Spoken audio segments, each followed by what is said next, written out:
kind of a weird week of Houston Rockets hoops. They go on the road on Saturday. They get a huge win in Denver against the Nuggets. And it was a win that they absolutely needed. This was a series that they had been down 2-0 so far this season. This is a major potential playoff matchup, probably second round, that you could see these two teams battling for a couple of weeks. And you need to bank some sort of confidence in your team that you're capable of winning a series against this team after dropping 2-0. And they got that win, much needed, on Saturday. It wasn't like definitive. None of these three games have been definitive or anything like that. Both of these teams are going to look very different when they face each other, if they face each other in May. Denver will obviously have a couple of starters back in Christian Brown and Aaron Gordon.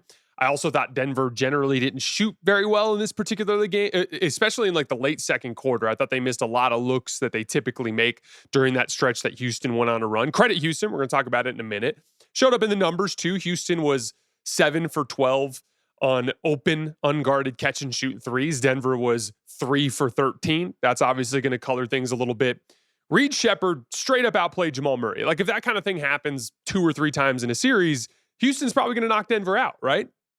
And then on the other end of it, Houston will probably have a Tari Eason or a Dorian Finney-Smith. Maybe they'll end up making some sort of trade. They'll have that go-to fifth guy that they haven't really been able to find so far this season. And I think Houston has a ton of room to improve between now and early May when a series like this could take place. So none of these games are definitive to a potential playoff result between these two teams. But I did think that win was at least proof of concept that Houston can win a series against a team like Denver. I thought their size was a real problem for Denver. You guys know me. I don't like focusing on shooting variance when we talk about shots going in or not going in. It's a factor, but I think there are several elements that lead to it. What the defense is doing. How fatigued are you? What's the flow and rhythm of the game like? Anybody who's ever played basketball to any extent will know when you have an open shot and you've been comfortable all game and you've been playing really well, you stand there and you're like, oh, you messed up. You left me open. This thing's going in. But if a dude's been in your jersey all game and you haven't gotten any open looks and the flow and rhythm of the game is really janky and clunky and it's physical and you're not feeling confident, that open shot can feel different, right? And I thought specifically in that late second quarter run, I thought Denver looked a little shell-shocked by what Houston was doing to them, which can affect your shot result. And Houston was big and swarming, and Denver looked uncomfortable. And that sort of thing can lead to missed shots, and so I want to give Houston credit there. The second concept that I thought was interesting in this game was Reed Sheppard's shooting, especially against Jonas Valanciunas in drop coverage in those bench looks. He did a ton of damage catching Jonas too far back on screens, just coming over the top and knocking down shots off the dribble. Reed is shooting 41% on pull-up threes this year off the dribble, 21 for 51. That's the kind of thing that could be a semi-reliable source of offense for Houston in a potential playoff series against Denver. I thought it was a really nice win for Houston. And again, like I said, proof of concept that they can win a series like this. I hope we do get to see these two teams play in a playoff series. You could tell they don't like each other. I think it would be a ton of fun. We got a little trash talking match between Bruce Brown and Kevin Durant. I thought it was great. But surrounding that big win, there were two really embarrassing losses to the two very worst teams in the Western Conference, both that started with blown leads. So they blew a 14-point fourth quarter lead against the Kings, and then they blew a 25-point lead against the Pelicans. And each one of those games ended up kind of degrading down into a clutch battle that Houston ended up losing in overtime in both cases. And this is now officially becoming a real problem for the Rockets, a problem that we have to talk about. The Rockets are now 6-8 in clutch games this season. Now, when you see a crazy result like that, a team that has as much talent as Houston has, and they drop 8 games before Christmas in clutch situations, you can't just synthesize it down to one thing. It's not any one player's fault. It's not just who's the fifth guy in the lineup. It's not just, can they handle 4 on 3s, or is this a problem? Or it's a combination of all of those things that are leading to this kind of problem. Now let's start with the lineups. So Ime Udoka has basically tried 3 different directions at the end of these games from a lineup perspective. Obviously, your core 4 are Kevin Durant, Alperen Şengün, Amen Thompson, and Jabari Smith. But then he's tried Reed Sheppard, Steven Adams, and Josh Okogie as the main 5th guys in those groups. And then we saw a little bit of Tari Eason last night, although he ended up being the guy who made the critical mistake late in the game, over helping on a DeMar DeRozan drive and leaving Dennis Schroeder open on the left wing, which ended up being the game winner. Now, as we kind of look at all these options, the Steven Adams attempt that we saw against New Orleans, that was a disaster. I doubt we see that again anytime soon. He was the guy that was catching the ball on the short roll on most of those KD traps and leading the 4-on-3. And the advantage kept dying because Adams was bringing a bad combination of unaggressiveness, like just catching and turning and looking immediately to pass. But then also in that situation, he's not a great passer, or even if he looks to be aggressive, he's not a great scorer. And so essentially he would just catch the ball around the top of the key, and then New Orleans would just rotate right back out of it. The advantage would be gone. Then essentially that trap of KD is worth nothing, right? And then on the other end of the floor, he was getting cooked in drop coverage, particularly by Trey Murphy. So I don't think we're going to see the Steven Adams fifth man look anytime soon. With Reed Sheppard and Josh Okogie, it's your classic offense-defense conundrum, right? Like when Josh Okogie is on the floor, you're fine defensively and you're faster of foot, a theme that I think is particularly important to Houston this year because they can be pretty slow in their front court when you've got KD, Şengün, and Jabari Smith out there. But he's not a guy who's a, knockdown, super confident. He's shooting decently he's shooting like just over 40% on threes this year, but he's not a guy that's being guarded like a 40% three-point shooter. He's shooting that on absolute, completely conceded, wide open corner threes.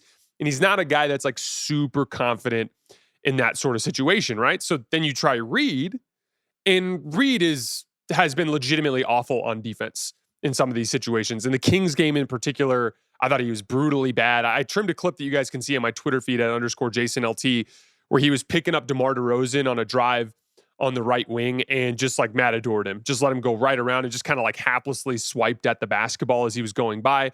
That's not going to get the job done. He gave an easy angle to Dennis Schroeder on a drive. He fouled DeMar DeRozan on another pull-up around the foul line. They were just relentlessly targeting him. And, here's the thing with Reed. I think he's proven that he's more than capable of being a legitimate rotation piece, like a guy who could be your 6th, 7th, 8th man for a serious team because of how gifted he is as a shooter. Like he can really shoot the ball off the dribble and off the catch, but I don't think he's even close to ready to being like the fifth guy that's going to be alongside Kevin Durant and Alperen Şengün in like the final 5 minutes of a pivotal playoff game. Like I don't think that's the look. So obviously getting a better fifth guy will go a long way to helping them, right? Maybe that ends up being Dorian Finney-Smith. He's a solid defender, very good catch and shoot player. My issue with Dorian Finney-Smith is he's not particularly fast. And we saw some issues, especially in the Pelicans game where speed was like a problem for them. So like when you already have Kevin Durant, Şengün, and Jabari Smith out there and they're pretty slow-footed, you add an older Dorian Finney-Smith out there, that's a pretty bad foot speed deficit that you're going to be operating at against most of these teams, especially against some teams that have faster guards. Tari Eason's an interesting option. He's been shooting the absolute seams off the basketball this year. He's over 50% from three. Although I'd kind of argue that I'm not necessarily convinced that he's going to just be a knockdown guy in the playoffs. We'll see. But I have my skepticism surrounding that. But Tari is at least like a big, fast athlete on the perimeter that can add to the foot speed dynamic. But again, Tari makes a big mistake late in the game, over helping on a Dennis Schroeder drive, gives up the game winner. Maybe it ends up being a guy they trade for. I don't know. But regardless of who it ends up being as that fifth guy, there are at least some issues we have to dive into on both ends of the floor that will need to be dealt with regardless of whether or not they find the perfect fifth man or not. Now, the offensive end I'm less worried about than the defensive end, but they do need work there. The big thing that kept bothering me in the Kings game last night is they seemed to be surprised every time the doubles come to Şengün on a post-up or on a KD ISO or a trap in a ball screen. There was one in particular late in regulation. It was the one that led to the run out for Russell Westbrook's game-tying three. Kevin Durant gets trapped right off the right wing. Westbrook ends up jumping that first pass to Alperen Şengün, who's wide open on the left wing. And I freeze framed this and paused it. You guys can see it on my Twitter feed in the same thread with that clip with Reed Sheppard. But you can see Okogie, Thompson, and Smith all standing down on the baseline, either with their hands on their knees or their hands on their hips. Now, I get it. You're tired, whatever. But, the double team's coming. and they just jumped the first pass. As a result, they're late to flash up. The possession completely falls apart, and Şengün ends up jacking up a foul grifty type of three on the left wing that has no chance of going in. Run out, Russell Westbrook ties the game. And it's like, Kevin Durant's been getting trapped by everybody. The book is out now. These teams know that Houston struggles with doubles and traps. So that's what they're going to see in these situations almost every single time. Guys need to be on their toes, and they need to be ready to attack that situation. If they don't jump the short roll pass, the guy who catches there needs to turn and immediately attack. They had bad reps in the Pels game where Adams would catch there and not look to attack, right? And the advantage would die. They had good reps in the Kings game last night where Şengün caught there, attacked, got into his little left shoulder hook, attacked, got a little lob to Amen Thompson. When the guy catches there and looks to attack, good things happen. If you attack, the next read is easy. If you don't attack, then they prey on your indecisiveness by splitting the difference, and that buys them a chance to rotate, right? Now, if teams jump the short roll pass, like what happened with Russell Westbrook on that play with Şengün at the top of the key, you need those other dudes to be on their toes, quickly reading where that jump is coming from, and then the next guy needs to flash. And that ignites the exact same sequence of events. You see where that third defender is run into Şengün, that guy needs to immediately flash up to the ball, be ready for it so that it's quick, and then immediately turn to attack, and then wait for the defense to react to that attack. These are the kinds of things that, again, they've been seeing every single game in these situations. They've got to be more ready for it. Now, the reason that I'm less worried about this specific end of the floor is twofold. One, they're just going to have so many reps. Everyone's doing it. No one's going to stop. It's the best way to guard this team at the end of a game. So they're just going to get, between now and mid-April, a million opportunities to kind of straighten this out and figure out how to do it better. Also, I would argue 4-on-3 basketball is some of the easiest basketball you'll play. I've seen a lot of talk about, the Rockets need a point guard. The Rockets need a point guard. And there's some validity there in the sense that sometimes I wish there was a steady ball handler who'd be like, hey, let's find a way to get this ball to KD, because there will be these possessions where KD doesn't get the basketball for, 3 possessions in a row, and that can feel silly. But that to me is really the only advantage there, because, a point guard is going to be smaller. He's going to give things up defensively. He's not going to have as much of an athletic imposition on the game. And let's say he does get the ball to KD. What happens next? A trap. To me, the point guard thing is overstated. The entire purpose of a point guard in the most valuable sense of the word is if he can create advantage for you. And the Rockets don't need help with that. They've got lots of dudes who can create advantage, and they got 2 dudes who are consistently drawing 2 to the ball in crunch time. So, you've won the battle there. Once you've brought 2 to the ball, you've officially broken the defense. Your job there is to then capitalize on that. The Rockets, in my opinion, have a lot more to gain by figuring out how to keep capitalizing on these 4-on-3s than they do by having someone who's going to do a better job of getting the ball to Kevin Durant, where he's just going to immediately draw another double team anyway. So I'm not sitting there saying, if you can't get a big point guard who can also be good on defense and also help this team, and it makes sense in the trade market that you don't jump on something like that. And certainly Fred VanVleet would help. He'd probably be the perfect 5th guy because he's a good defender, because he can hit a catch and shoot 3, because he can run some action, and he can actually make sure the ball gets to KD. And, that'd be great if you can find a Fred VanVleet. But in terms of the asset that you'd have to send out to achieve that type of player, all you're really doing is getting a player that's going to get the ball to KD, where he's going to get doubled or trapped, and you're going to have the exact same 4-on-3 problem that you've been having all season. Again, I'm less worried about that because they're just going to have so many reps. This is the easiest basketball you can play. I think they're going to find a way to score over the course of the season. Now, on the defensive end, I think it's a little more tricky.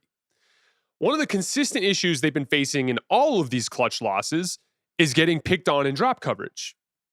Alperen Şengün has become an easy target for teams at the end of games in screening action, and we've seen it in all of them. In the Pelicans game, we saw it as more of a Steven Adams issue, but it was just because Steven was out there. If Steven wasn't out there, they would have attacked Şengün in the exact same way, but it's more or less the same schematic problem. In the first Denver game, we saw it with Jokic popping out of ball screens. We saw it with Jokic on the roll, hitting Spencer Jones in the right corner for 3s. Şengün came up to the level and got toasted off the dribble by Jamal Murray for a layup. in the Sacramento game, the reason why the Kings got back in that game is down the stretch of the fourth quarter, they kept spamming little screening actions for Keegan Murray to go downhill, and he'd come over the top of the screen, and there's Şengün in this super deep drop, and Keegan Murray's hitting jump shots and hitting floaters. And honestly, they got a little lucky because Keegan missed two very easy ones late in that fourth quarter, curling over those screens as Şengün was in drop. That issue is not going away, even if you do find the perfect fifth man. So you basically have two directions you can go there. You can try to switch more with Şengün. That shuts off the automatic advantage that comes from putting two on the ball, or by giving that easy little gap between the bracket of the drop for the guy to look to score.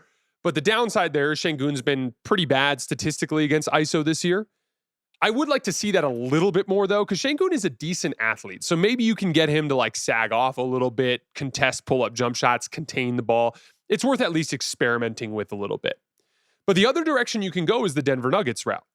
Denver has been contending with this exact same issue for years with Jokic and drop coverage, and they've been okay. They have two main counters to this problem. One, they do a ton of pre-switching. So you'll see Jokic, and Houston saw this in the game, and that was when Şengün was attacking Cam Johnson and Spencer Jones in post-ups, if you guys remember. Those were screening actions where they were trying to target Jokic, but Jokic just stays in the weak side corner. He waves a different defender, in this case Cam or Spencer, to go actually follow Şengün up into the screen, and then they can switch the ball screen or force Şengün to try to post up, right?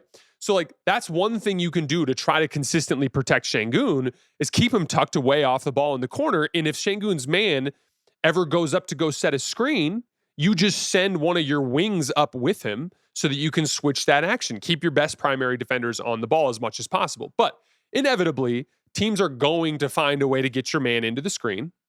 And one of the things the Nuggets have done over the years is when Jokic gets into the screen, they bring him aggressively up to the level to make the ball handler give it up. And then they've gotten very good at rotating out on the 4-on-3s in the back end. But Houston is going to have to figure out some combination of counters there. Because again, the book is out. If Reed Shepherd's on the floor, they're attacking him with their guards. And if he's off the floor, they're attacking Şengün in his drop coverage. Again, this one I'm a little less optimistic about than the offensive end because it's just really difficult to handle. Remember when I was talking about how 4-on-3 offense is the easiest form of basketball to play? Well, 3-on-4 defense is some of the hardest basketball to play. And one of the differences between Denver and Houston, because guess what? Denver did give up buckets on the 4-on-3s. Jabari Smith got a wide open three in the left corner.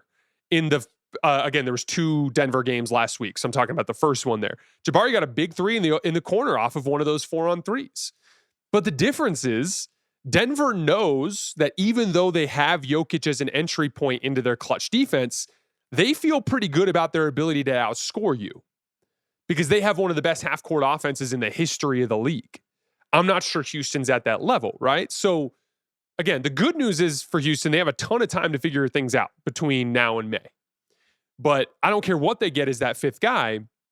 I don't care if it's the dream point guard they've been looking for. I don't care if it's Dorian Finney-Smith or it's Tari Eason or some other player that they trade for. They're going to have to be able to figure out how to protect Şengün in drop coverage. And they're going to have to figure out how to quickly process those 4-on-3s because I don't care who that fifth guy is. They're going to keep doubling Şengün and they're going to keep doubling Kevin Durant, especially in his ball screens.